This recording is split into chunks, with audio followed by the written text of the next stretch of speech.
어떻게 하면 주님의 마음을, 어떻게 하면 주님의 말씀을 이 시대의 언어로 하나님의 마음을 조금도 가감없이 있는 그대로 깊이 있게 하나님 말씀을 증거할 수 있을까? 굉장히 깊은 고민을 갖고 있었습니다.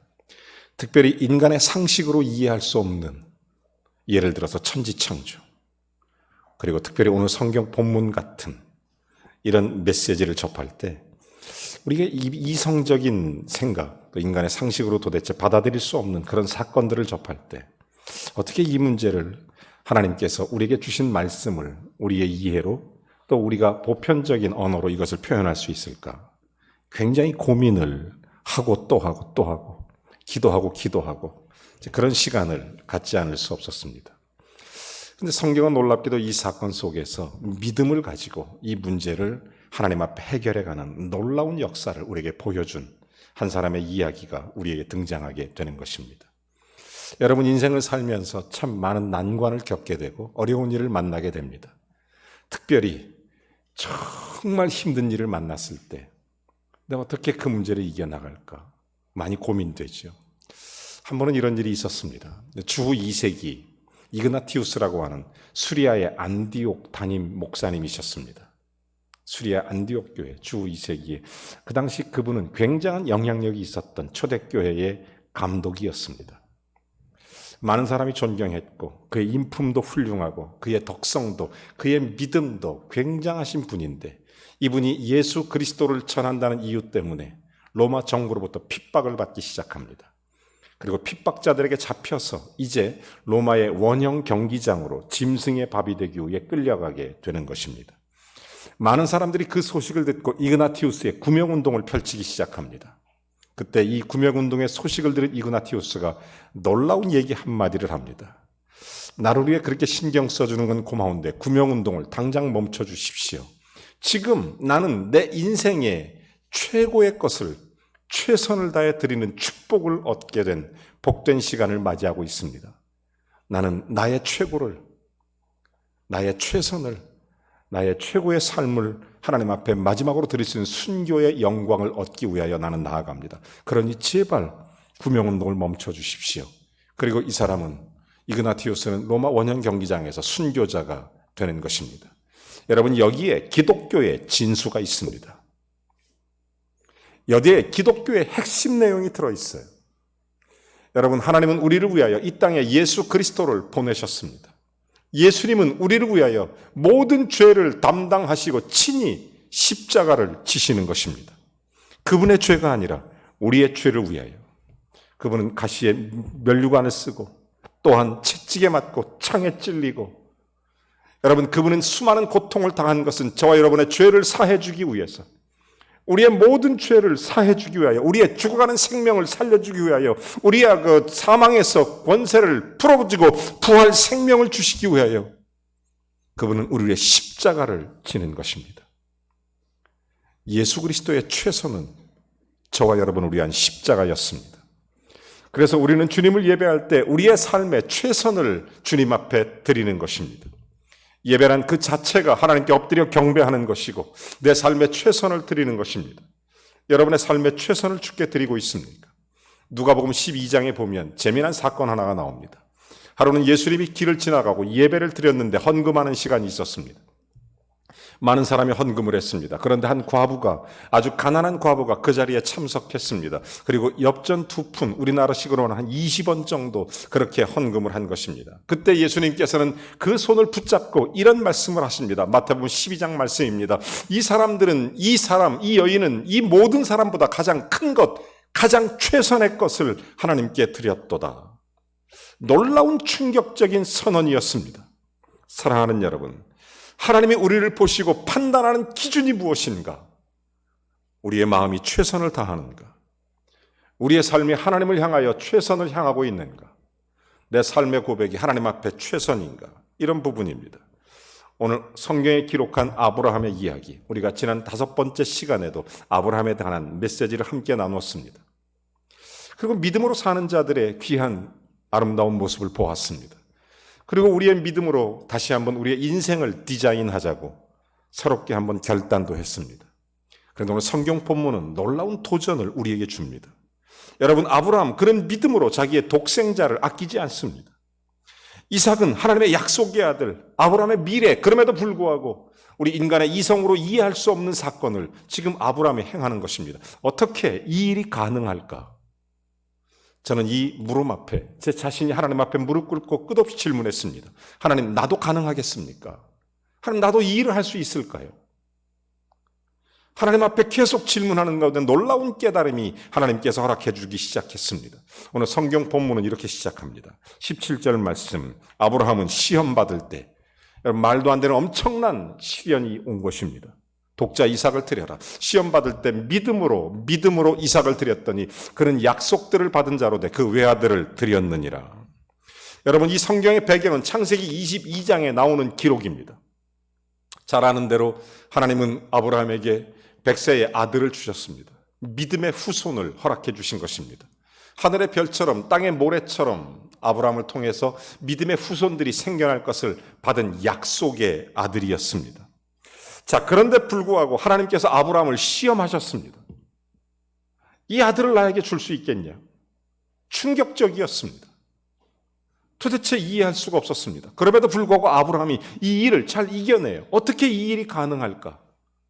어떤 믿음이길래 어떻게 이런 일들을 하나님 앞에 멋지게 승리하여 나중에 여호와 이레의 축복을 얻을 수 있을까? 정말 놀라운 은혜의 도전이었습니다. 그 약속의 내용이 18절이에요. 하나님이 두 가지를 약속한 거예요.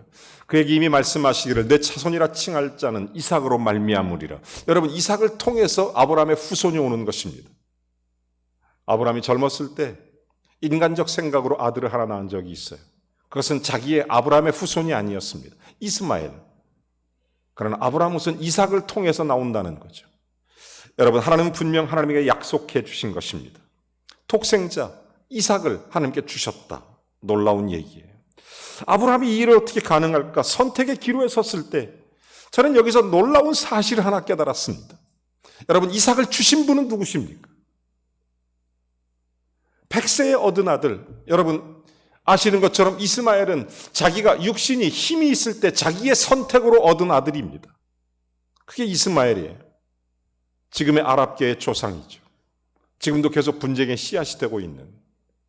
그러나 이삭은 하나님께서 허락하신 믿음의 아들이었습니다. 자기 힘으로 낳은 아들이 아니고 하나님이 주신 아들이에요. 그래서 최고의 것을 주신 최고의 하나님을 다시 바라보기 시작합니다. 여기에 믿음의 핵심이 있습니다. 나에게 주신 최고의 하나님은 누구신가? 바로 여기에 있습니다. 이삭은 아브라함에게 너무 소중한 존재입니다. 그러나 아브라함에게 있어서 이삭보다 하나님이 더 소중했다는 것입니다. 여러분, 이 사건을 통해서 하나님이 왜 이런 시험을 했을까? 이게 너무너무 궁금했습니다. 다른 것도 있을 텐데 이런 시험을 하는 이유가 뭔가? 제가 한 가지 놀라운 사실을 깨달았어요. 여러분, 우리에게 큰 어려움이 있을 때 아브라함에게 당했던 시련처럼 이런 엄청난 시험이 다가올 때 여러분, 하나님이 왜 그러신지 궁금하지 않습니까? 여러분, 이 사건을 통해서 아브라함의 행동을 통한 놀라운 답을 하나 얻을 수 있습니다. 그것은 나에게 최고의 것을 주신 최고의 하나님을 바라보게 하는 것, 바꿔 말하면 내 속에 믿음을 끄집어내기 위해서. 여러분, 만약 우리에게 어떤 시련이 온다고 해도, 우리에게 어떤 아픔이 온다고 해도 그 아픔과 그 시련과 그 어려움을 통해서 하나님을 내 속에 끄집어낼 수 있다면, 내 안에 있는 믿음을 끄집어낼 수 있다면 우리는 얼마든지 승리할 수 있습니다. 하나님의 약속을 붙잡을 수 있습니다. 하나님은 아브라함에게 약속해 주셨습니다. 이건 믿음의 아들이다. 이 아들을 통해서 모든 후손이 하늘의 별처럼 많게 할 것이다. 여러분, 그 속에 믿음이 다시 살아나기 시작한 것입니다. 여러분, 삶의 자리에서 우리 속에 있는 믿음을 끄집어내시기 바랍니다. 우리의 인생의 자리에서 믿음을 끄집어내세요. 내 속에서 믿음을 끄집어내야 돼요. 어떤 순간이든지 내 안에 있는 믿음을 다시 생각할 수 있다면 얼마든지 우리가 인간의 상식으로 이해할 수 없는 일들도 주님의 눈으로 바라볼 수 있습니다. 이 속에서 모든 열쇠가 있다는 사실을 깨달았습니다. 사랑하는 여러분, 아브라함은 그 믿음 때문에 자기 독생자 아들 이삭을 하나님께 드릴 수 있습니다. 왜냐하면 그 믿음이 들어오니까 하나님이 약속한 아들이었습니다. 다시 한번 생각하니까 이거는 내가 취한 내 방법으로 낳은 게 아니라 하나님이 주신, 하나님이 허락하신 아들이라는 것을 다시 한번 깨닫게 된 것입니다. 여러분, 우리는 인생의 청지기입니다. 우리의 삶은 하나님의 청지기에 불과합니다. 여러분, 우리의 인생의 삶의 청지기는 주인을 기쁘게 할 수 있는 그런 믿음이 있어야 됩니다. 우리 속에 있는 믿음을 끄집어내십시오. 어떤 힘든 일이 있어도 그 힘든 일 속에 믿음을 끄집어내면 아브라함의 믿음이 보입니다. 약속의 아들, 하나님의 후손, 이런 역사가 일어나게 되는 것입니다.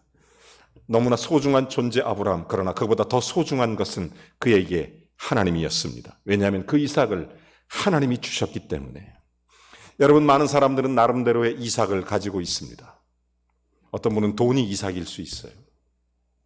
물론 어떤 분은 명예나 권세가 이삭일 수 있을 것입니다.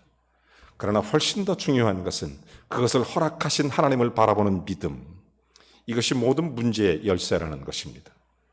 우리가 인생을 살아갈 때 끝없이 닥쳐오는 수많은 환난과 시험들, 그러나 그 속에서 내 안에 믿음을 끄집어내서 하나님의 관점으로 새롭게 한번 바라볼 수 있다면 우리의 인생은 전혀 새로운 인생이 되는 것입니다.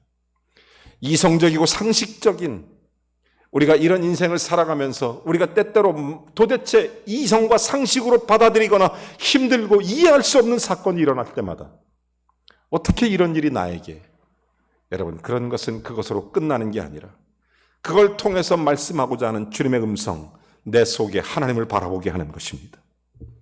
내 속에 하나님을 끄집어내세요. 내 속에 있는 믿음을 끄집어내면 아브라함과 이삭의 관계처럼 승리할 수 있습니다. 믿음으로 아브라함은 아들 이삭을 하나님께 드릴 수 있었고, 또 믿음으로 아브라함은 그 어려운 가운데 하나님의 약속하신 것, 믿음의 후손된 것을 믿을 수 있었던 것입니다. 사랑하는 성도 여러분, 우리가 끝없이 예수 그리스도 안에서 다시 한번 결단해야 됩니다. 다시 한번 우리의 인생에서 최선을 드리는 최고의 하나님께 우리의 삶에서 그런 고백을 드릴 수 있을 때 진정한 믿음의 사람으로 승리할 수 있는 것입니다. 저는 또 한 가지를 보면서 깨닫는 것은 이 아브라함의 믿음이 왜 이렇게 대단한가? 그 이유가 있어요. 그것은 자기의 중심이 온전히 하나님께 있었다는 사실입니다. 아브라함의 신앙, 정말 하나님께서 참 많은 것을 우리에게 이미 주셨죠. 그러나 모든 것을 주신 그 하나님을 바라볼 수 없다면 그것은 자기의 욕심에 불과해요. 나에게 은혜를 주시는 하나님, 나에게 은혜를 주신 분은 하나님이십니다. 그거를 볼 때 우리가 진정한 순종이 있을 수 있고, 진정한 헌신이 있을 수 있고, 진정한 드림이 있을 수가 있는 것입니다. 많은 사람들이 이것을 깨닫지 못해서 주객이 전도되는 그런 경우가 굉장히 많습니다. 예를 들어서 이런 거죠. 제가 직접 한 의사 선생님한테 이런 간증을 들었어요. 의사로서 병원을 개업했습니다. 처음에 개업하다 보면 빚을 많이 지게 돼요. 워낙 장비도 고가고 또 여러 가지 환경적인 요소가 많이 필요하기 때문에 빚을 많이 졌어요. 그러다 보니까 이 빚을 갚는 게 보통 어려운 일입니까? 정말 어떤 분이 자기가 그런 얘기를 하더라고요. 자기는 소원이 하나 있대요. 소원이 뭐냐고 어떤 기자가 물어보니까 자기는 아파트 할부금 안 내고 자동차 할부금 없이 타고 한 달에 300만 원만 벌으면 자기는 더 이상 바랄 게 없다고 그런 얘기 하더라고요. 참 소확행 같은 참 재미난 소원인 것 같지만 모두가 일상으로 편하게 생각하는 꿈이기도 하지 않습니까?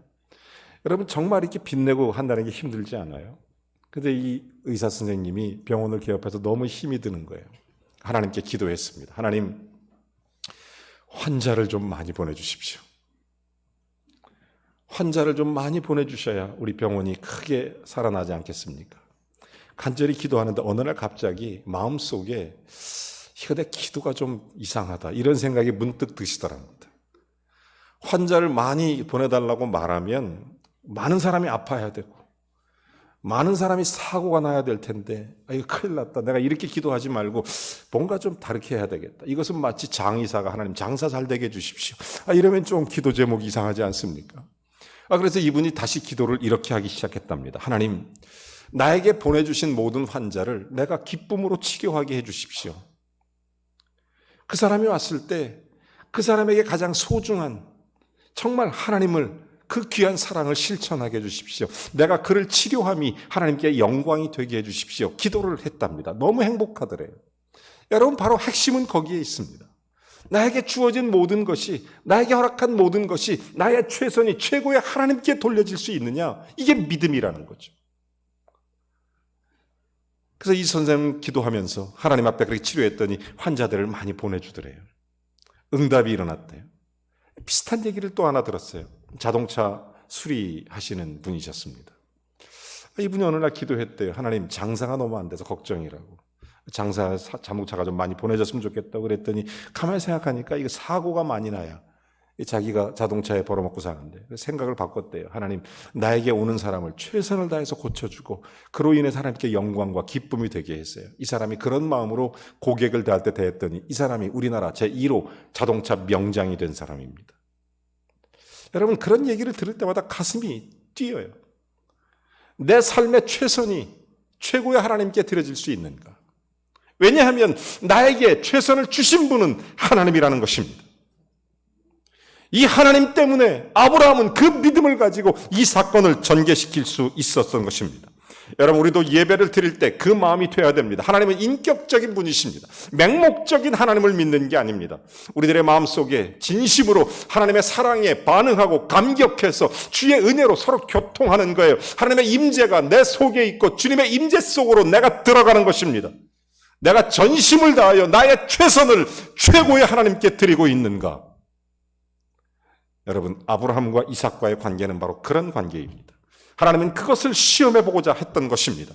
내 속에 있는 그 사건 속에서 하나님을 끄집어낼 수 있는가? 믿음을 끄집어낼 수 있는가? 여러분, 어떤 상황을 만나도 그것을 믿음으로 반응할 수 있는가? 여기에 우리의 인생의 디자인이 달라지는 것입니다. 사랑하는 성도 여러분, 우리가 예배 드릴 때 우리의 최선의 것, 정말 신령과 진정으로 하나님을 향한 믿음의 고백이 있어야 될 줄로 믿습니다. 여러분, 그랬더니 하나님께서 그로 하여금 놀라운 예비하신 여호와 이레의 축복이 오지 않습니까? 그래서 19절 이런 말을 합니다. 저가 하나님이 능히 죽은 자 가운데 다시 살리실 줄을 생각하신지라. 비유컨대 죽은 자 가운데 도로 받은 것이니라. 전지전능하신 하나님, 그 사실을 확실히 믿었기 때문에 아브라함을 다시 이삭이 살아날 것을 믿고 있습니다. 여러분, 최선의 것을 최고의 하나님께 믿음을 다시 한번 생각해서 믿음으로 이 문제를 풀어갔더니 하나님 앞에 길이 보였던 것입니다. 앞이 답답하십니까? 인생의 문제 해답이 없다고 느껴지십니까? 내 속에 있는 믿음을 끄집어내시기 바랍니다. 하나님을 향한 믿음을 끄집어냈어요. 그리고 그 믿음을 붙잡고 아브라함처럼 믿음으로 순종해 보세요. 그 속에 하나님을 향한 놀라운 대답이, 역사가 일어나게 되는 것입니다. 아브라함은 실제로 그 일에 순종했습니다. 그랬더니 하나님께서 그 놀라운 양을 준비해 주셨습니다. 여호와 이레의 하나님을 허락해 주셨던 것입니다.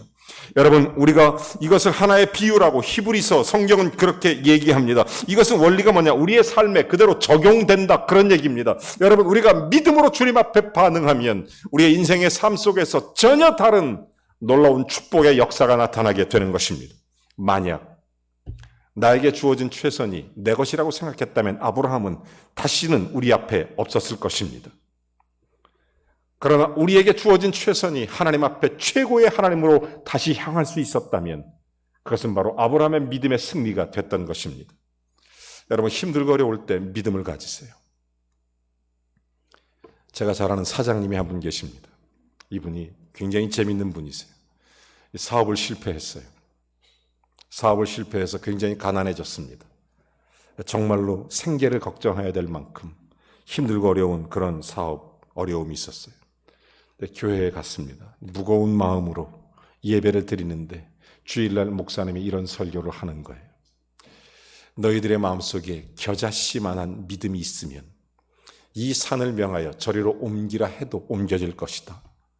겨자씨만한 믿음이라도 가져라. 그 말씀을 이 사장님이 아멘으로 받았습니다. 예배를 마치고 큰 은혜 받고 목사님을 찾아갔어요. 그리고 목사님에게 부탁합니다. 그날따라 목사님께 설교하면서 겨자씨를 하나 보여주었는데, 여러분, 겨자씨 크기가 얼마나 하냐면 1mm 정도밖에 되지 않아요. 1mm. 1mm 정도밖에 되지 않은 그 씨를 이렇게 한번 꽉 익게서 그거를 나누면 먼지 같은 거예요. 먼지. 겨자씨는 그렇게 작은 것입니다. 우리나라 작은 들깨 한 개, 그거를 딱 부시면 그게 겨자씨예요. 이거를 목사님이 보여주니까 너무 작은 건데 그런 믿음만 있어도 하나님의 역사가 일어난다 그러니까 이 사장님이 너무 감동을 받아서 목사님 찾아가서 이런 얘기를 하는 거예요. 목사님, 죄송하지만 오늘 보여준 그 겨자씨 저 주세요. 그래서 이 사장님이 왜 그러냐고 그랬더니 쓸 데가 있다고 이걸 받아가신 거예요. 겨자씨 조그만 걸. 그리고 자기 명함 뒤에다가 딱 붙였습니다. 스카치 테이프로 그걸 딱 붙여놨어요. 그걸 가지고 다닙니다. 힘들고 어려울 때마다 그 명함을 꺼냅니다. 겨자씨만한 믿음이 있으면 이 산을 명하여 저리로 옮기라 해도 옮겨질 것이요. 힘들고 어려울 때마다 또 그 명함을 꺼냅니다. 겨자씨를 봅니다. 내가 이 작은 믿음도 없단 말이냐. 나중에 그는 크게 성공했습니다. 많은 사람들이 성공의 비결을 물을 때 그는 자신 있게 자기의 명함을 꺼냅니다. 이것 때문입니다. 그게 뭔데요? 겨자씨, 겨자씨. 여러분, 작은 믿음 우리 속에 끄집어낼 수 있으면 여러분의 인생은 전혀 새롭게 디자인될 것입니다. 어떤 사건, 어떤 상황을 만나든 내 속에 있는 하나님을 믿으면 이 땅을 창조하시고 우리를 구원하시고 우리의 생명을 주관하시며 우리의 삶을 인도하시는 하나님을 그 어떤 사건 속에서도 내 속에 다시 불러낼 수 있다면, 믿음을 다시 살릴 수 있다면, 다시 믿음을 회복시킨다면, 믿음을 끌어낸다면 하나님은 지금 아브라함에게 그걸 보고 싶은 것입니다. 오늘 아침에도 여러분에게 지금 그걸 요구하는 거예요. 무슨 일을 만나도 내 속에 하나님을 부르세요. 무슨 일을 만나도 내 속에 하나님을 믿는 믿음으로 주님을 바라보세요. 여러분, 말도 안 되게 하나님은 아브라함에게 이삭을 명하셨다고요?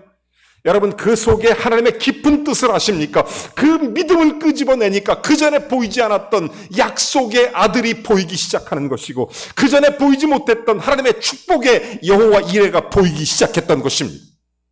여러분, 믿음을 가지고 우리의 삶을 새롭게 주님 앞에 끄집어내면 그 전에 보지 못했던 영광스러운, 그래서 믿음은 바라는 것들의 실상이고 보지 못하는 것들의 증거가 될 수 있는 놀라운 확증이 예수 그리스도 안에 일어나게 되는 것입니다. 오늘 이 아침에 사랑하는 성도 여러분, 여러분 속에 있는 믿음을 다시 회복시키기 바랍니다. 여러분, 그 믿음으로 우리의 삶을 다시 바라보시기 바랍니다. 그 믿음으로 우리의 인생을 다시 보십시오. 그 믿음으로 내 삶의 방식을 다시 한번 점검해 보십시오. 내 최선이 정말로 최고의 하나님께 드려지고 있는가? 내 최선이 정말 최고의 하나님 앞에 엎드리고 있는가? 내 최선이 내가 최고의 하나님 앞에 굴복하는가? 내가 최선으로 하는 것이 최고의 하나님이 허락하신 것을 믿는 믿음으로 그 앞에 다시 나가는가? 사랑하는 성도 여러분, 우리 주 예수 그리스도 안에서 아브라함과 이삭과의 관계는 바로 그런 관계였습니다. 여기에 해답이 있어요. 우리 앞에 절망의 산이 있습니까? 그 산의 높이가 중요한 게 아니라 그 산을 넘어가는 능력이 중요한 것입니다. 내 삶에 어떤 어려움이 있습니까? 그 어려움이 문제가 아니라 그것을 이겨낼 수 있는 힘이 중요한 것입니다. 여러분, 전지전능하신 하나님이 내 안에 주인 되게 하세요. 나를 위해 십자가를 지시고 정말 최고의 것을 나에게 허락하신 예수 그리스도의 사랑을 내 마음속에 받아들이십시오. 예수님은 나를 위해 죽으셨습니다. 나의 죄 때문에. 예수님은 나를 위해 십자가를 지셨습니다. 내 죄를 용서해 주기 위하여. 예수님은 사흘 만에 부활하셨습니다. 부활의 생명을 주시기 위해서. 누구든지 예수를 믿는 자마다 하나님의 자녀가 되게 하시고 누구든지 예수를 믿는 자마다 너와 내 집을 구원해 주신다고 약속하십니다. 그 믿음을 가지고 전지전능하신 하나님 앞에 내 삶의 문제를 내려놓고 내 속에 믿음으로 주님을 다시 부르십시오. 아브라함처럼 여호와 이레의 하나님을 만나게 되는 것입니다. 하나님의 은혜의 역사가 일어나게 되는 것입니다. 저는 오늘 여러분에게 세 가지를 강조했습니다. 아브라함은 언제든지 이삭보다 하나님이 먼저였다. 하나님 제일주의의 믿음 뿐만 아니라 아브라함은 언제나 하나님께 드리고자 하는 성숙한 신앙, 그 속에 믿음으로 세상을 바라보았다. 그런가 하면 전능하신 하나님으로 아브라함은 언제나 자기 속에 믿음을 깨웠다는 사실입니다. 오늘 이 아브라함의 믿음이 저와 여러분의 믿음이 될 수 있도록, 특별히 오늘 여러분이 어떤 일을 만나든 어떤 일을 만났든 어떤 상황이든 어떤 어려움이든 내 속에 하나님을 통하여 다시 한번 그 문제를 바라보고 하나님이 허락하신 놀라운 일들을 통해 새롭게 주님 앞에 인생을 디자인하여 주님이 거룩한 영광 속에 믿음으로 세워져 가는 복된 가정과 승리의 삶이 되시기를 주님의 이름으로 축원합니다.